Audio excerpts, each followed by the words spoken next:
So we're going to make our way through the 21 class, and there's no reason to rush through this, because if we don't make it, and we won't make it tonight through the 21 class, we're going to make our way through the roster class by class. And again, as we make our way into the past, of course, there's going to be more data on these players with more reps and more to talk about and more room to evaluate, how they've performed against their ranking. But for right now, in the 21 class, do you want me to go player by player, or to give you a batch of players and let you pick and choose? Let's go one by one. All right. From the top, Leonard Taylor, the fourth-rated defensive lineman in the country, top 10 player in the country, regardless of position. Monster. An absolute monster. I don't know why it took Manny Diaz so long to get his head out of his keister and put 56 on the field. Honestly and truly. And you could see it even in warm-ups in the stadium. You know what I mean? Like, sit up in the press box or in the stands, you get in a little early and everything. Like, the kid looks different.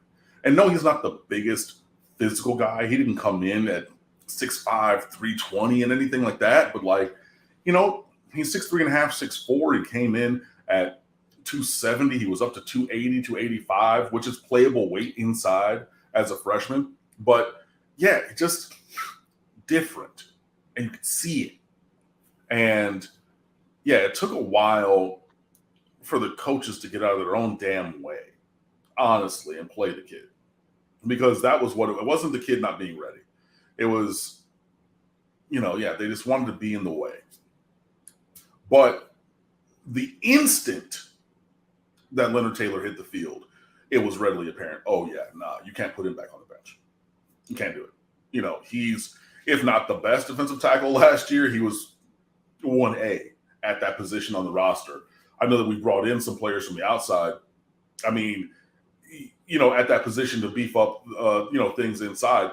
Leonard Taylor is no worse than your second best defensive tackle on this roster right now. And I will say that he clearly, to my eye, has the highest potential for future performance. And that means this year, that means next year, that means going towards the NFL draft, because I think, absent an injury, as I knock on wood on my piano, that he's a surefire top 2-round NFL draft pick. This is a different kind of special kid.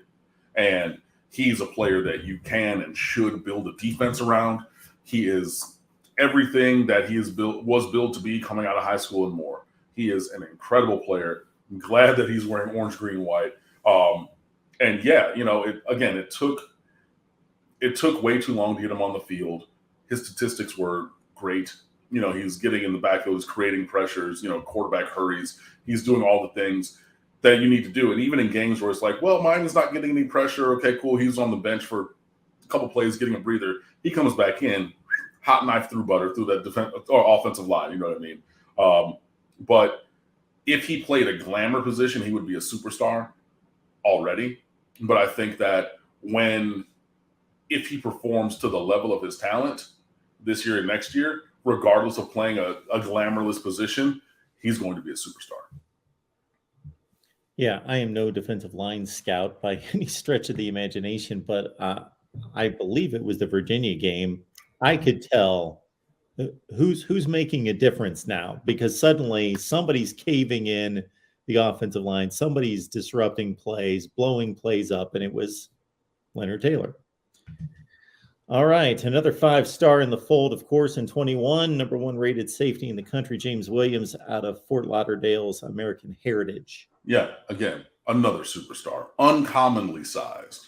So, he's 6'5", 235, 240, playing safety. There were years, multiple, where myself and other recruiting analysts saying, this kid's going to outgrow the safety position. He's just going to keep growing, like a Greg Russo, when he gets to college and things like that. If he's already this size, he's going to outgrow that position. He's going to grow into an outside back, or he's going to grow into a defensive end, which, 6'5", 240, put on another 10, 15 pounds, he could be a defensive end. And invariably, name searching on Twitter, James Williams would come in. I remember he did it to myself. He did it to Elliott. He did it to another couple riders. and he quote tweet and say, "Nah, I'm a safety." Okay, all right. But like, yeah, he hasn't gotten physically bigger since his freshman, sophomore year of high school, which is scary when you think about it when he started at Monsignor Pace. But yeah, another absolute superstar. He's a game changer. He's a leader back there. You know, he has the chip on his shoulder that you need to have, I think, to be a defender, to be a Miami Hurricane safety. You know what I mean? Wearing that 0 out there, you know, making plays all over the field. And one of the plays that I love most from James Williams was after a touchdown in the Carolina game. And he happened to be like near the goal line as the person scored. And he didn't slow up. He put a shoulder in that guy. And then, of course, the whole Carolina offense want to come over. And he's like, hey, I'm playing to the whistle, cuz.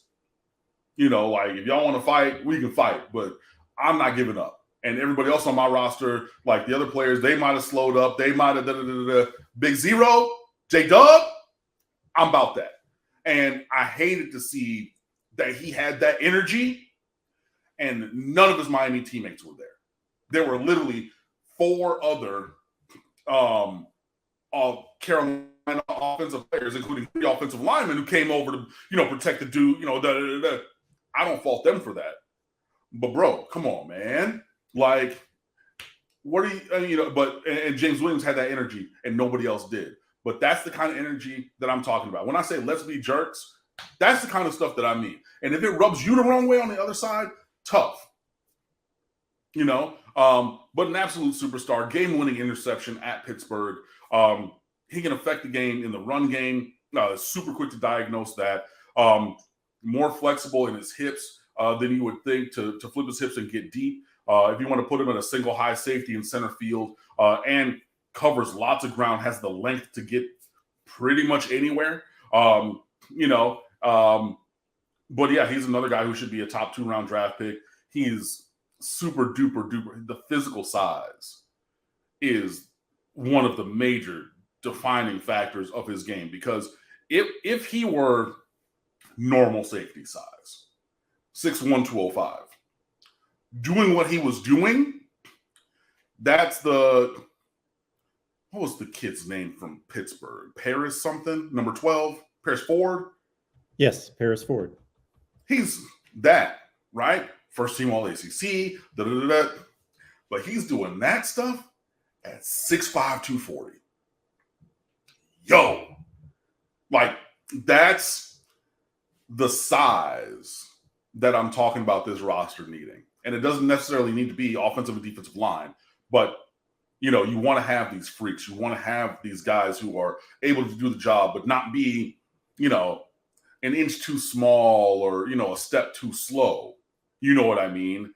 Like, you have a guy who's able to do it at an elite level, and he's elitely sized. I mean, again, absent an injury, he's a guy who should be a top 2 round draft pick. He, along with, you know, his classmate Leonard Taylor, a leader on this defense, you know, for this season and moving forward. All right. The third rated player in the class of 21 is, of course, this is a different position because there's only one on the field, and we know what the current situation is. Jake Garcia, quarterback, Loganville, Georgia, 8th rated at his position, top 50 player in the country. Yeah, ended up at Loganville, Grayson, but obviously we know he transferred from, I think, 4 different high schools. He played at a couple out in California. Then he went to Valdosta. They said he was ineligible there. He moves to Grayson and he's eligible the same week. Even the whatever, go look it up. I wrote it in the recruit notebook. Incredibly talented, cannon for an arm. The highest rated quarterback that we've signed since Kyle Wright, I believe. So very, very talented. You know, and he's a guy who should be challenging for the starting job next year.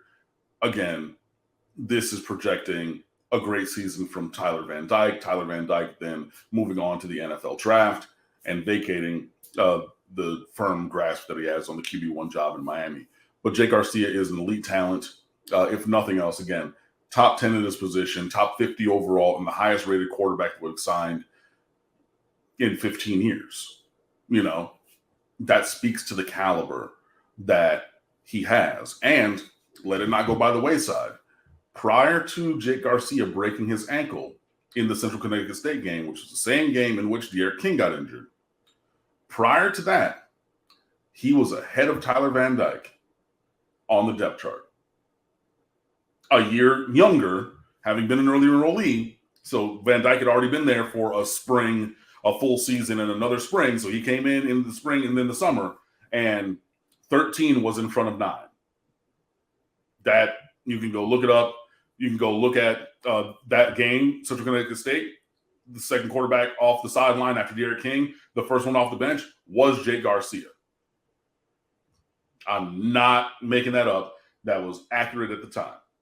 So that speaks to the fact of the talent there, because we saw what Van Dyke ended up being, but on the performance at the time, and you factor in future potential and things like that, Garcia was in front of Van Dyke. I'm not saying you're going to get the exact same performance that we got from Tyler Van Dimes at the end of last season, but that's the caliber of player that you have in Van Dyke, and the staff at the time put Garcia ahead. So again, an elite talent. I think, the story of him at Miami is really going to come down to, does Tyler Van Dyke leave or not at the end of the season? If he does not leave, then I don't see a path to Garcia staying here. He's going to want to go somewhere and play. If Van Dyke does go to the NFL draft, then it is Jake Garcia's job to lose for 2023. So we'll see. But yeah, definitely a guy at the top roster. And I mean, he's going to unquestionably be your backup quarterback this year. Ramelo Robinson got into 4 games, caught 7 passes, 1 touchdown against Central Connecticut State. Most notably, his biggest contribution against a good team was 3 catches, 33 yards against Michigan State out of Northwestern High School. He was the 25th rated wide receiver in the class. Miami Northwestern, the West. If you remember, that was the commitment down there where he brought in the video board and everything, had the video caught up, where this voice from this show was included in the montage prior to his commitment to Miami. That's great.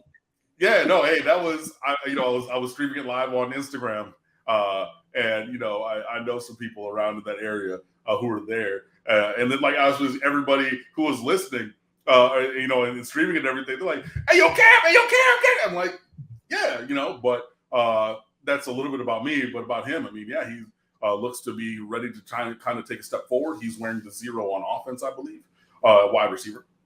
And, he had a super acrobatic catch last year, jumping over somebody. He's continued that in the spring, has great size at 6'2". He's a guy, Miami does need more speed on the team. Lee Green, I agree. And not just speed at the skill positions, but across the roster. Yes. That includes linebacker, that includes, even some defensive line, the embedded positions, not the standard speed positions, but yes, need to increase athleticism. I agree. Anyway, Ramelo Robinson is going to be in the 2 deep at wide receiver this year. And I think that's a good thing. He needs to take a step forward still. Obviously, having only been on campus for 1 year, but flashes elite potential. He had some great highlights that Miami shared during spring practice. Things like that, which is great. And Miami Northwestern is known as being one of the better teams, one of the better high school programs to develop wide receiver talent. And so coming from there, being one of their latest All-American players, and staying home in Miami is a great thing. I don't think that he's ready to be the number 1 receiver this year. I think that he should play a good role on the team, but it stands within reason that he could be near at the top of the rotation for wide receiver in 2023 and beyond. But yeah, a great talent, a very good player, needs a little bit more consistency with his hands. But again, another high school All-American in this class, and a very strong player on this roster. So he should really have a positive impact for Miami moving forward. Same position, 2021 class, of course, Jacoby George, just a few positions down at 29th rated wide receiver in the country, number 175 in the composite. Yeah, from Plantation, the Plantation Colonels, who play at Plantation Pal Field, which is near to their back to their school, which is neither here nor there. Anyways, Jacoby George, I think if anybody's going to take a real big step forward towards being the number one receiver on this team, it's going to be Jacoby George. He's a guy who really seems to have great chemistry with Tyler Van Dyke. He's a guy who, punt return, kick return, base defense or base offense, and what he does. He's a guy who shows up in a lot of different places, and he seemed to be really stepping into his own throughout the middle end part of last season and continued his progression through the spring. Very excited about Jacoby George. There's lots of guys who have said that, he's going to be that dude. There are lots of guys in high school when he was recruited who said he was that dude. And I'm like, yeah, I'd seen him play a couple times and I think that he's good. And they're like, no, Cam, no. Not that he's good, not that he can fit on this roster. That dude. And it seems, he's flashed that. I need to see maybe a couple more flashes. I need to see that flash become maybe some sustained light in that way. But I think that the potential is there. And I think that if there's going to be a guy who really steps forward at the wide receiver position and steps into the vacuum left by the departures of Charleston Rambo, your all-time career leader in catches and yards in the single season, and Mike Harley, your career-leading receptions leader for the Miami Hurricanes, I think that Jacoby George is in a prime position to step into that vacuum and take up that space in a very, very positive way. And Jacoby George caught 7 passes for $183 last year. Next up on the list, we go to guard center Lawrenceseymour, 11th rated at his position out of Miami Central. Yeah, interior lineman, Central, really known for offensive linemen and running backs, and the defenders. But on the offensive line, offensive line and running back, whereas Northwestern is more wide receiver centric currently. Even though, there are players at every position at both of those schools, but, whatever. Seymour has talent. Another high school All-American, another first-team All-Dade performer from Dade County. He's a guy that, maybe is another Mango season away from seeing rotational snaps inside, just because I think that you need to grow a little bit as an offensive lineman. You need that grown man strength, just to get just your body maturing. But very skilled, comes from a winning program. I think they won 3 or 4 state championships when he was at Central. Being at the point of attack for that, is really essential. So, you've played big time snaps and big time games in high school, which matters, and then, continuing a developmental path forward. Miami obviously added to the top of the offensive line at his position this year through the transfer portal. Logan Sagapalu being the main guy there, but then you're going to get some guys back from injury. Chauncey Rivers, who's your best offensive lineman last year, and things like that. There's no clear path or quick path to playing time for Seymour. But again, he's very talented, and the potential is right there. So I think that working with Cristobal and Mirabal is going to be beneficial for all offensive linemen, including Leonard Seymour.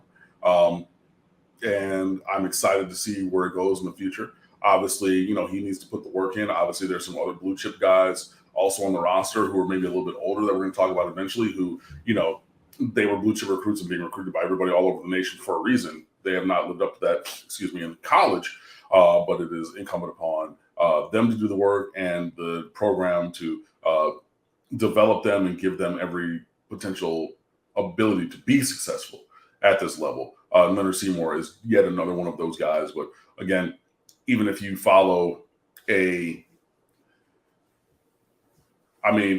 I've said it before, but it's such a great developmental story. If you follow the Danny Isadora line of progression from, Western Cypress Bay years ago, red shirt, scout team, third team, he didn't really play meaningful snaps till the end of his redshirt sophomore year. He didn't really, and that was only a handful, but he wasn't really a rotation guy until his 4th year, his redshirt junior year.